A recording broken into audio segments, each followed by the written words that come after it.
Hello, everybody. Welcome in to Rounding Third. I am your host, Jeremy Lapidus. We are back, and so is baseball.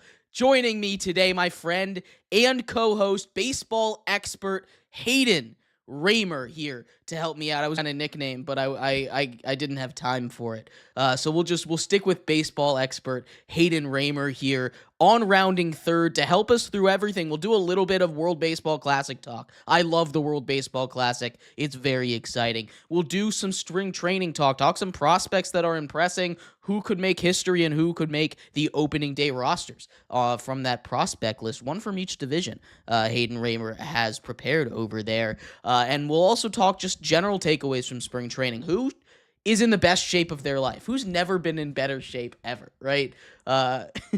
We'll talk about all of that and more. But let's start off. Hayden, how are you doing on this fine Sunday evening? For this episode, but No, it's fine. I'm looking forward to talking some baseball. We're here to talk some baseball. Let's start with the world of baseball, an event much like the Olympics here, very much like the Olympics, the World Baseball Classic. We've seen the great success of bringing eyes to the world of hockey that the Olympics and the Four Nations Cup has done. Why can't the World Baseball Classic do that for baseball, Hayden? What is wrong with it? Why doesn't it work? It's not as exciting on TV. I mean, look, baseball is not as exciting of a product to put on television. You're right about that. But still, it's for the country. The World Baseball Classic, the patriotism. Everybody is here for it. The whole country is rooting for it. We need a big moment. The U.S. lost heartbreaking fashion last time out in Japan, but they're feeling a bit of a super team here. And I am excited to see what they can do. The issue is the rest of the world didn't necessarily come to play. I mean, we have an all-star pitching staff, or at least it looks like we do on paper, headlined by the two best pitchers in the entire world, Paul Skeens and Tariq Skubal. Mason Miller on the back end, right? I mean, you fill in the rest of it with some really great starters and relievers. Logan Webb up there, Joe Ryan, David Bednar in the bullpen. Like, these guys, there's not really a weak spot on this U.S. team. They came out there. They brought out Kyle Raleigh. They're bringing out Aaron Judge. Kyle Schwarber is here. There's going to be a lot of offense. Too much offense for really anyone to hang on to. Bobby Witt is here too. Bryce Harper is back, right? There have been some injuries, right? A couple guys that are not going to be on the team. And one of the bigger stories, I think, is Skubal is only going to pitch one game. And reportedly, it's the game against Great Britain, which I have a hot take for you. I think we would beat Great Britain without Skubal pitching. So maybe, you never know. It's baseball. I think we would. I think we would beat Great Britain without Skubal pitching in that game. And if we're only going to have one game of arguably the best pitcher in the world, save him for an elimination game. Save him until we get out of the group stage, because I cannot imagine that the U.S. is not top two in a group with Brazil, who might be the worst team in this entire tournament, Great Britain, Italy, and Mexico. Like, that's a cupcake kind of pool right there. And it's in Houston, so we've got the home field advantage too. Like, I would love to save Skubal for a bigger stage. Maybe not necessarily a championship game, but like a semifinal game or something like that, Yeah, I mean, it's at the end of the day, though. I mean, he's doing what's best for him and his career. That's the unfortunate thing with this is, he's entering a contract platform year. And Tigers are trying to win their division, try to get every last bit of baseball out of him this year before he, inevitably leaves the team. He's gone. So they don't want him to be getting hurt throwing a meaningless, in their eyes, meaningless exhibition game. So he'll go make his one start in group play. Say that he played in the World Baseball Classic, and then call it a day. At least we got Clayton Kershaw. They got Clayton Kershaw, and yeah. Shout out to Clayton Kershaw for riding the coattails of success, because he deserves it for a legendary career. Go grab Max Scherzer. He's back for the Blue Jays. 19th year, Max Scherzer is still pitching. We love that. He was solid last year too, actually. So, really great start in the playoffs I for the know Blue Jays he's in ready the World for it. Series. He Yeah. steps up. He steps up in those big moments. We love Max Scherzer. I want him to spend less time away from the Nationals so that he can come back to the Nationals and go into the Hall of Fame as a National, which I think he'll He's do probably anyway. still will. He still Yeah. will anyway. He's not going to get anything in year 19 and 20 with the Blue Jays that's going to change his mind. But still, the more time you spend away from a place, the less likely you are to come back to it, you know? But I would be shocked. Anyway, off topic here. Let's go through the groups here, Hayden. Let's start in Pool A. Canada, Colombia, Cuba, Panama, and Puerto Rico. Who are the 2 teams that are coming out of that pool and why? Canada is pretty good. I think they probably have the best lineup in this group. We were talking about it before the show. I mean, you have Josh Naylor, and I think Josh Naylor is probably the best position player in the entire group here. And then kind of just take your pick with the rest. I think probably the next best team, like on paper, is gonna be Puerto Rico. So probably them.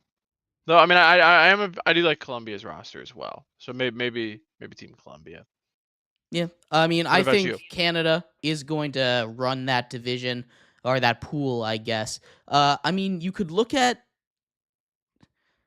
I don't think there's really another team that sticks out. Puerto Rico, like you said, is the best on paper, but I mean, Panama maybe could pull together a win or two here and there. I think they're better than the rest of than a couple of the other teams in the group. I don't know how much it's going to take to get second place in this group, which I feel like is what a lot of these teams are fighting for. But a lot of these are cut and dry. Pool B, the U.S. will move on. I expect Mexico to join them. Any surprises outside of those 2 in this group, or is it just going to be chalk? I mean, I like Team Italy's roster. They've got some really good bats. They've got Jack Caglione and Vinny Pasquantino from the Royals. 2 really great major league bats, and they've got a few around them as well. It's just pitching, and I think Mexico has more of that than the other 3 teams in the group. So that kind of pitching wins championships Yeah, will it does. probably help them in group play a little bit. So these are probably Team Mexico. Pitching absolutely wins championship, no doubt about it. Pool C, Japan, Korea, probably the favorites over there. I mean, Czechia feels like the outlier in this group. It's being played in Tokyo, right? Uh, all the rest of those teams are at least in similar time zones, and Czechia's got to travel halfway across the world to get to Japan over there and play their little round robin game. So as much as some of us might be Team Czechia believers, I think that jet lag might be a little bit too much for Czechia to overcome when you're going against some of these better teams. Yeah, probably. I mean, they're kind of like the Cinderella story to even get here. They got a lot of, with the goal of just trying to make baseball big in Czechia. So, hey, good on them for making it. But, they're probably the worst team in this group, unfortunately. Yeah, it is unfortunate. We love a good Cinderella story. Maybe they can make something happen. They could probably win a game or 2, honestly. I'm not very strong on these Australia or Chinese Taipei roster, so maybe they could find their way into a fluky second place. They pull off one big upset against Korea or Japan. You never know. Magic is in the air in the World Baseball Classic. It could be. You're just a Stuart Fairchild hater. And you know what? I am a Stuart Fairchild hater. Put another little point on my head for more hater crowns that I wear. I'll put Stuart Fairchild right next to Bo Nix. Well, that one's fair at least. Last group here: Israel, Dominican Republic, Netherlands, Nicaragua, and Venezuela. This one I think might be the most competitive to get into the top 2. I feel like the Dominican is going to run away with this group, number 1. There are a lot of great players on that team, but Venezuela, Nicaragua, both fighting out for those last two spots, which one is going to get left behind? Probably Nicaragua. I think Venezuela probably has like the third best lineup overall in this whole little the entire World Baseball Classic as a whole. So they're probably my favorites to get be the second one out of this group. That's fair. If there was one team out of all of these groups that was going to go on a surprise run, I mean, there's a lot of teams that quite honestly don't stand a chance. We're talking the Team Israels, the Chinese Taipeis, the Brazils. Which one of these non-favorite teams would you say has the best chance to make a run to at least the elimination rounds? I mean, like that we haven't really talked about. Yeah. Probably Team Netherlands. They're just in general have a lot of solid major leaguers or former major leaguers, guys who have been there, done it. So that's probably my pick. How about you? Okay. This is gonna come a little bit out of nowhere, but like I've got this weird feeling about this Australia team. And there's nothing on that roster. I'm going to be so honest. There's nothing on that roster that gets me excited for this Australian team. Absolutely nothing that I'm looking at and I'm saying they're going to be able to make a run, especially in the pool that they're in. Like they're not better than Japan or South Korea, but something about this team, Hayden. What maybe it's Travis Bazana over there. Maybe I'm getting in on the hype. The only guy on the roster. The only guy on the roster. Curtis Mead is going to carry this team. Curtis Mead can't even carry a team in AAA. I mean, but what if wild things happen in the World Baseball Classic, Hayden? And again, I don't think we're going to see a lot of crazy upsets, really. I think a lot of these teams just don't stand much of a chance, really. I would be shocked if some of these teams win games more than I would be if they went, completely defeated in here. And baseball's weird. Crazy things can happen. You just need a weird bounce of the ball, one pitcher to just be red hot. But, I mean, you win one of these games. I think those bottom three teams, and there was a reason I was kind of talking, you were talking about Czechia a little bit. I think those three teams outside of Japan and Korea, it's a crapshoot for third place in that Pool C. You just have to beat Japan or Korea one time, and beat the other teams that I don't think would be too difficult to beat for any of these teams. It's possible. That feels like where the Cinderella run comes from. But then why not pick Chinese Taipei, where they actually have solid players? Gut feeling. No offense. Okay. I mean, no, it's very fair. It's going to come. That's because you're a Stuart Fairchild hater. I get it. It's okay. It really is. We understand. I can't trust Stuart Fairchild in a big moment like this one. I really can't.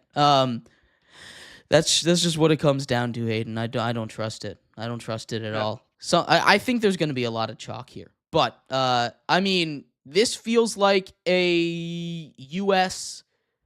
not like a redeem team like they had in basketball, but they really tried to put this one together. They really tried to come up and dominate the world. And I mean, there are a couple really good rosters on here. I mean, we talk about the Dominican Republic. They were really scary last time out too, and they still didn't make a lot of noise. Injuries, I believe, and a couple weird losses hurt them. But they're returning, Juan Soto and Fernando Tatis and Julio Rodriguez, Junior Caminero, Vlad Guerrero Jr., Manny Machado still playing great baseball.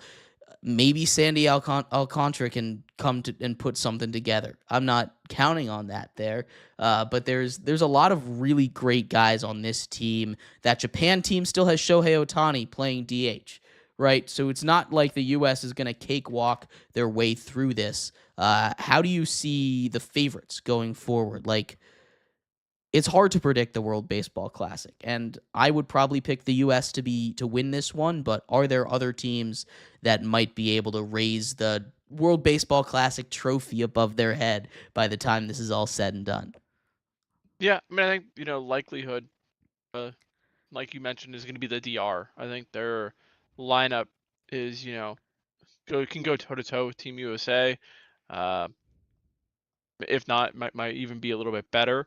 Um, outside of that, it's probably Team Japan, like like the.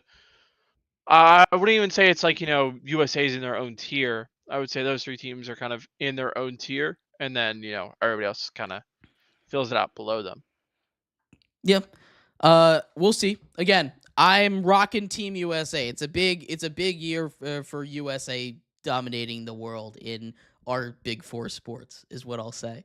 That's what I'll say. 2-0 in hockey this year. That's Yeah, the only thing that's happened so far. But yeah. undefeated in the big four American sports around the world, and maybe with the World Cup coming, maybe some magical runs. It's not happening in the World Cup, but you never know. The U.S. is up right now. That's what I'm hearing. That's what I'm hearing in the sports world. The U.S. is up right now, and the World Baseball Classic. That's just gonna add to another little ring on our hat here. To go on with a big sports here. But I am excited for the World Baseball Classic. I really am. I do enjoy this. Anything where the country gets together and you get to see the best athletes go up against the best athletes, and we're not going to see it until the end, but those final games going to be kind of must-watch television for baseball people. They are delaying the season for this, Hayden. They're very much delaying the season for this. We're going to see uh first first pitch opening day March 25th, which late, I think. I feel like they usually start earlier in March. Uh Maybe even a little bit. Maybe they even start a little bit like late February sometimes. Uh, that's a lie. They never do that. But earlier in March, I feel like they start. I'm looking last season right now. It was March 27th was the opening day for everybody. They had the two games over in Tokyo on Which March 18th and I 19th. don't But like that they're taking opening day away from Cincinnati. Honestly, like I know they're not, kind of, but they are. They're doing the opening day in. I think they're doing the same thing this year too, where they're playing it overseas. 2026? Yeah, 2026.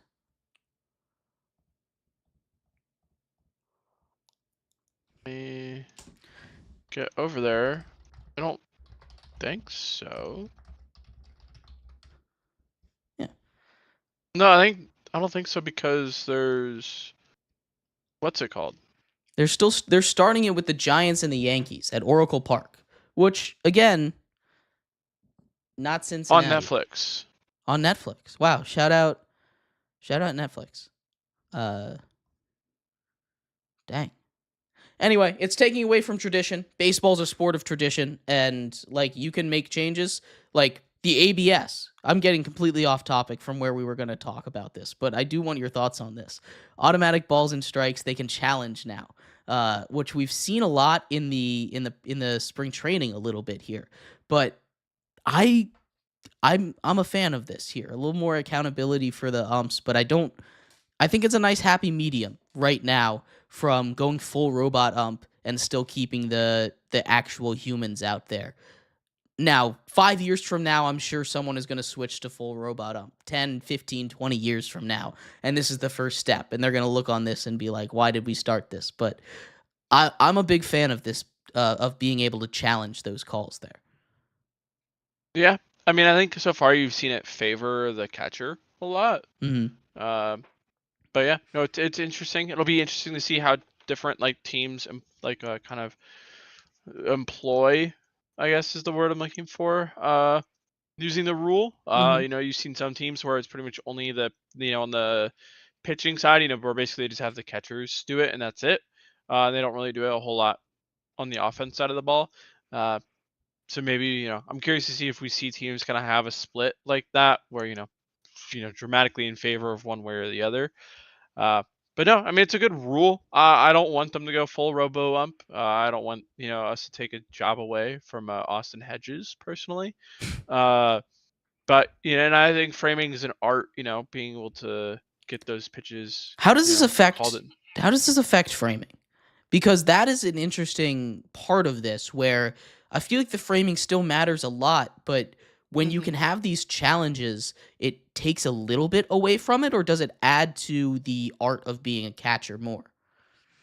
I mean, I think you got to be a little bit more discreet with it. I think really the ABS rule and the way I look at it is it just takes away from like those egregious calls, right? Like that's kind of the purpose of it is, the team who's top of the ninth or, bottom of the ninth, you got two on, the classic baseball scenario, an umpire calls a strike on a ball that's like, on the other side of the batter's box.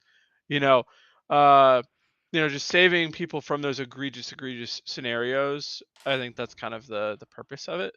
I mean, any baseball fan has seen their team kind of get, screwed over.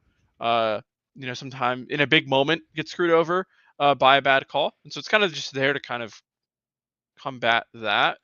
I don't think it's gonna work as a way to take away the job security from like the guys whose main purpose, their main tool that they have, and the thing that's getting them paid is framing and their defensive abilities as a catcher. Right, because you only get a certain amount of challenges in the game. It's not like Yeah, you can challenge every single pitch, which at that point just have the robo umps do it. Which yeah. again, very clear. We here at Rounding Third not big fans of full robo umps. We're good on the happy medium here. But I am excited to see how this works because we've seen like the Nats last year when they did it in spring training.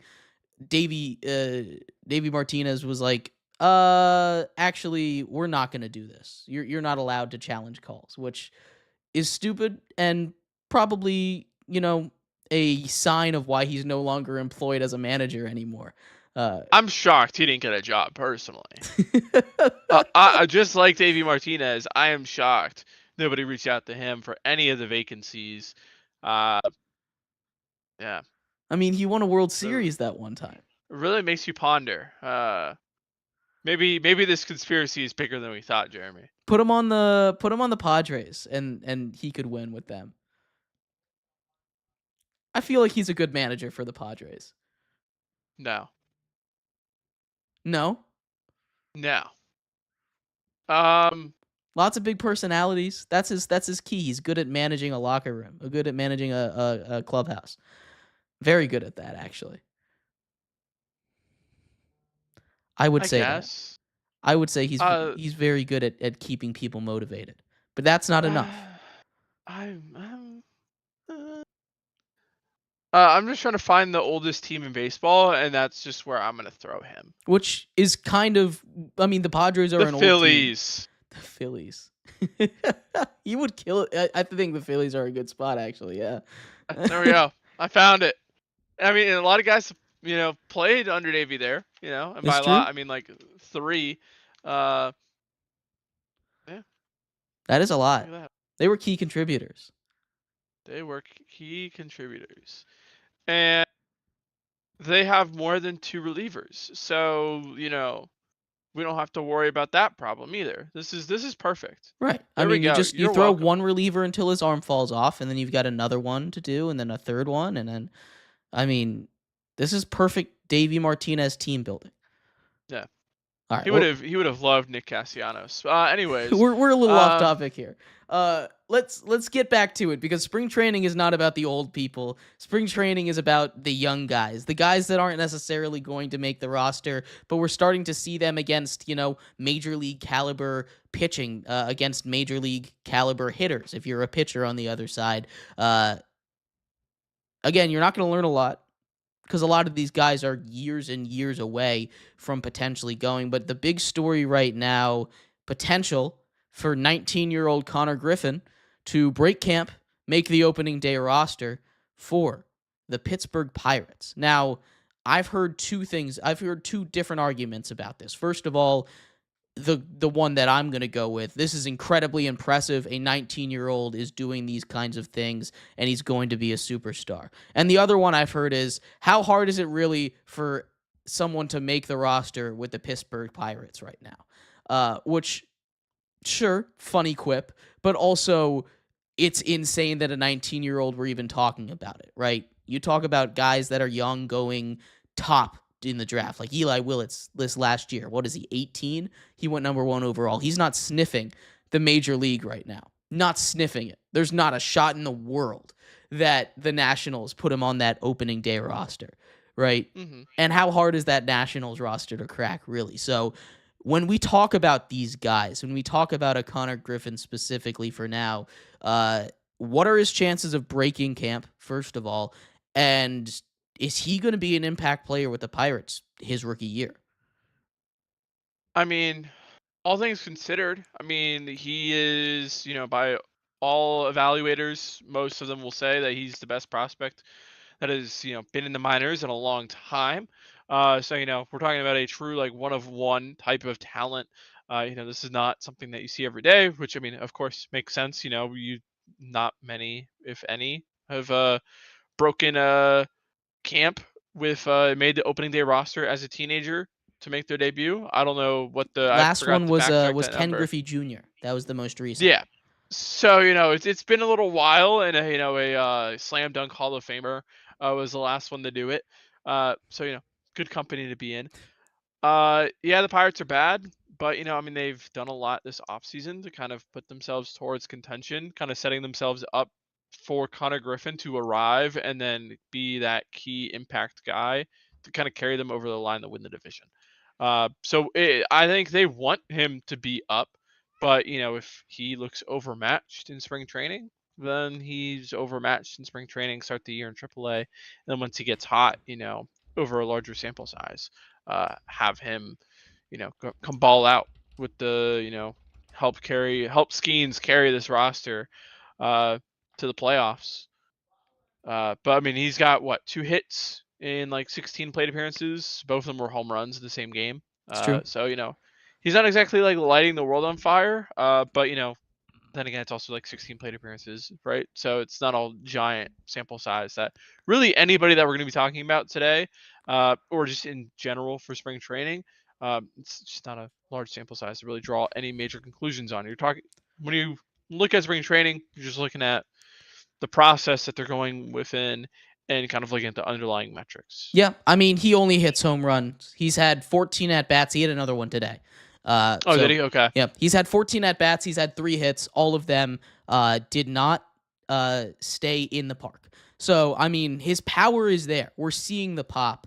You would like to see more consistency. I mean, he's been able to get on base a little bit. He got hit by a pitch one time earlier. So like, it's okay.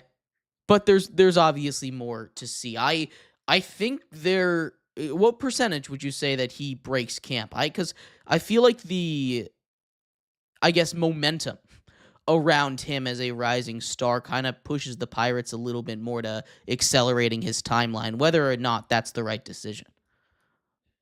I'm gonna give it a good 33.33%. Big on the decimals over there. Yeah, give him one and a third chance. I'm leaning more towards yes than no, honestly. Again, I think there's a lot of peer pressure. Because I mean the Pirates, by Pirate standards, they spent this offseason, right? They went out and they made some moves. And now I feel like they're trying to make a push, get some excitement around this. And you'll get excitement whenever he makes his debut, I think. But I'll give a good 60% that he makes opening day roster, and that the Pirates break camp with him. He's not the only prospect, though. There are a lot of other great prospects that are out there potentially breaking camp with their team. Hayden, you've got a list from each division, so let's stick with that division, with the NL West. The NL Central, since we're already there. Is Connor Griffin your guy to break camp? It doesn't sound like it. Who else in that division do you think could break camp with their team? JJ Weatherholt with the Cardinals. He's a second baseman. The Cardinals traded away Brendan Donovan earlier this offseason, kind of clearing room for him. He's kind of a consensus top prospect, just, a good hitter, kind of just does everything well. He's not the best prospect in the world, but he's, going to be a really solid second baseman, assuming everything kind of works out for a pretty good length of time. Um, and so that's kind of my guy there for the Cardinals. I think it's pretty easy to kind of slot him in uh, with that young roster. I mean, you look at some of the other guys on there. He kind of is within that same bucket as like a Mason Wynn, a Jordan Walker, at least age wise. Yeah, I mean, look, there are a lot of top prospects in this division, right? I mean, we just talked about Konnor Griffin, JJ Weatherholt. I mean, the Pirates also have a couple other guys that have been in the MLB that are still considered prospects, Bubba Chandler, guys like that. So there's going to be a lot of young talent in this division, as I mean, the Cardinals are going full rebuild mode. So you're going to see a Mm-hmm. lot of prospects get a chance. While, I mean, this division isn't necessarily the greatest. The Reds feel like they're stuck in neutral, and the Cubs, I think, made a couple bad decisions this offseason. We're not going to see too many of those prospects break camp with them as they're trying to compete this year.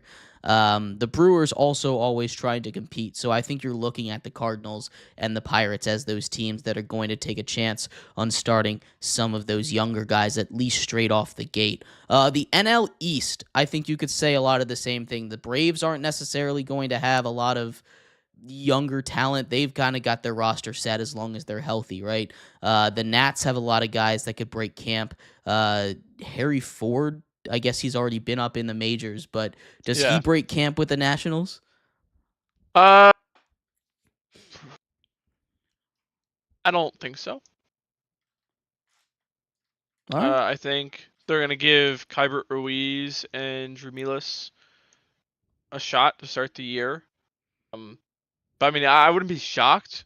I think he has a better shot of breaking camp than Connor Griffin. I'll say that. Uh, but I don't see him as he's not my NL East guy that I kind of had uh, checked to make break camp with his team. Who's your NL East guy? My NL East guy, thank you, Jeremy, for asking, is Justin Crawford. He's a pretty solid center field prospect. Not really any power, but plays great defense in center. Johan Rojas hasn't really stolen that spot out in center like Phillies fans hoped. So why not take a shot on another guy and see if he can be the guy for them. Andrew Painter, another good shout there as well. Who he made a start today in spring training. I haven't looked to see how he did, but he's another guy there. While we were talking about the Phillies, that has a pretty good shot of breaking camp. I mean, when you talk about these prospects, are you expecting to see more? And this is more of a general question than I guess Mm-hmm. the specific prospects. Do you expect to see more pitchers break out this season from these prospect rankings, or more hitters here Like in the major in the major leagues. leagues? I think in general, I mean, I think it's. I was gonna Because say it's it seems a easier to little be a hitter pitcher. heavy to me, but I The mean, the list, yes. I think the crop of players that we have right now is pretty hitter heavy. When it comes to like being major league ready, I mean, we saw a lot of those pitchers. I mean, you mentioned one of them already, Bubba Chandler with the Pirates. Um, we saw early, and I'm blanking on the other guy's name. which team? The Red Sox. They had the two pitchers not break camp, but make some starts there at the end of the year. Uh, Tolly? the yes, those two made their debut last season. Hunter Barco's another guy with the Pirates who you can see kind of make some major league starts this season. But like the major league ready talent on the our top prospects lists, most of them I think right now are going to be hitters. We talked about those two. There's I think of my list of like my 6 people, only one was a pitcher. Uh, so there's just a lot of just major league ready hitters who are still prospects. That's true. Which Uh, more time to develop as a pitcher is probably a better thing, especially with how analytics are nowadays. You can learn a Yeah. lot more with it. You can improve a lot more quicker, I think, as a pitcher than you can as a hitter in the minor league systems right now. Because hitters, Yeah. you only really get better by facing better talent. I mean, once you've mastered a certain level, you're not really going to get better by staying there. But pitching, you can. It kind of works the same way, both ways. But let's finish off the National League here, the NL West. We've got your pick from the East and the Central, but who's your guy to watch out of the West right now? So I kind of cheated a little bit with the West. I picked a guy with he had a slight cup of coffee. He had like 12 games in the majors last season to end the year. I'm taking Zach Veen with the Colorado Rockies. I don't know how much you've been paying attention to Zach Veen storyline, Jeremy. Uh, Not at all. Okay. So Thomas Harding of MLB.com, was in camp and he noticed Zach Veen was looking a little bulkier than usual. Zach Veen reportedly put on 43 pounds this Damn. offseason. Went from 202 to 245.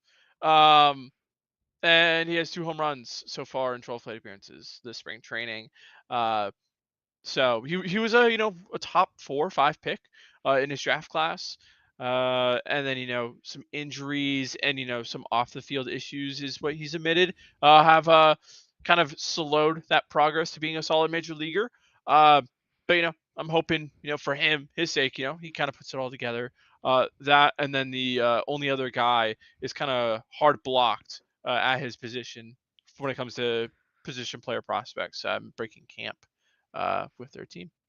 Yeah, I mean that is part of what makes the journey so long, right? You talk about some of these guys at the top, guys that could be ready. Again, a little bit easier than for pitchers to make their way up because there are more just spots for pitchers to be on that major league level than there are at shortstop or than there are at first base. So you don't want to break that proverbial seal of service time before you can get them ready out there.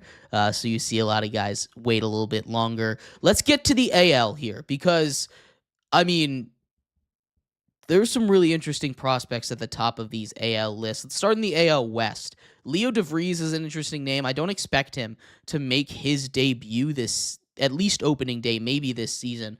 I don't think he's quite there yet to break camp. But who's your guy out of the West?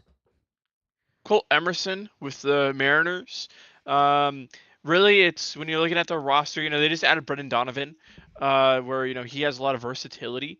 And part of the reason why they were so interested in Donovan is they have 2 really young infielders.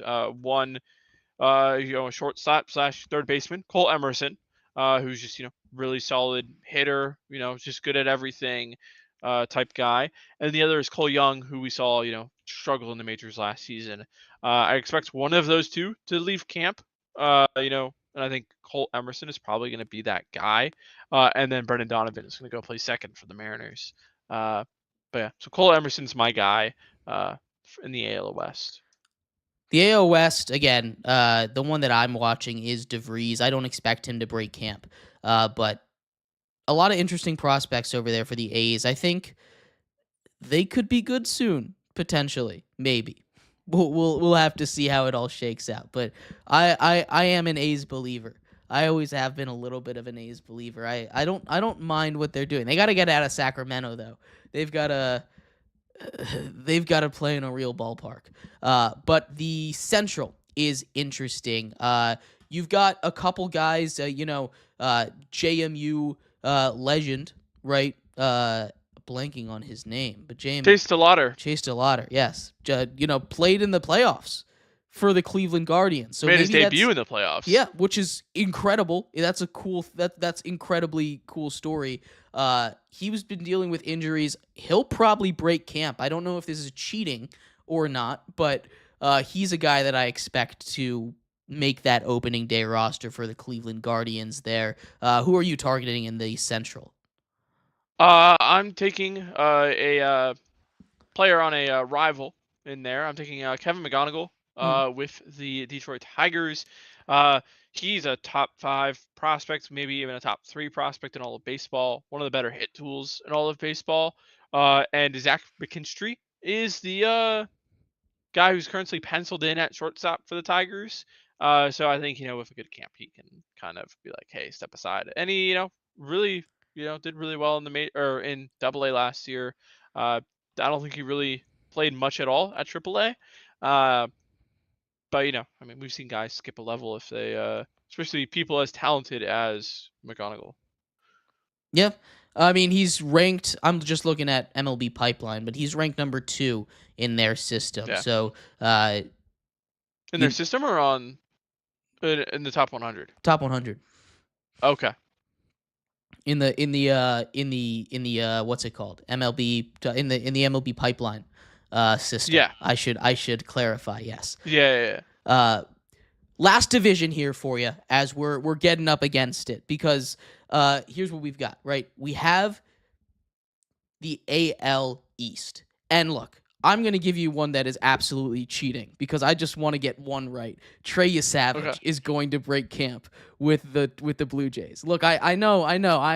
I might be standing alone at the top of this mountain where Trey Savage is going to break camp, but you don't do what you did in the World Series and then not break camp the next year. That's my big thing with prospect rankings. Like, I understand why he's still a prospect. That man made his stamp on the baseball viewing public already. He should not be considered a rookie this year. Like, I understand service time rules and all that stuff, and that's just how it goes. But that's a gripe I have with baseball and really hockey too. They do a similar thing where these guys are still prospects if they don't play enough games. Uh, That's just how it goes. It's a small little gripe that I don't have a real solution to, but he'll break camp, and I know that's cheating. But give me a real answer. Who's breaking camp in the AL East? I mean, there's not really a lot of good answers. If I won the cheat shoe, I would say Samuel Basallo, with the O's. Uh, But no, I'm gonna take Elmer Rodriguez with the Yankees. Luis Gill is bad at baseball, and so why not get a guy who just absolutely demolished Double A and throws the baseball real hard, to just be your fifth starter for you, as the Yanks. Uh, Now the Yankees are probably gonna keep him down just because Garrett Cole's gonna be coming back from injury, and so we can just kind of stomach a month or and a half of starts from Gill. But Elmer Rodriguez, that's my guy for this one. Exciting. There's going to be a lot of big prospects to watch. Spring training is going to rage on. Baseball season starts 24 days from now. First pitch, the Yankees and the Giants at Oracle Park. We will be back before then to do a big baseball preview. We're going to tell you who's going to win each division. We're going to tell you who's going to win each award. We're going to tell you who's going to win the World Series, and we're not going to be wrong about a single thing, Hayden. That's I think historically we've been wrong about quite a few things, but that's okay. We don't remember That's anything business. we've been wrong about. That's though. business. We're gonna come in. It's gonna be wipe the slate clean. Triple Threat 2.0 has never been wrong about baseball so far.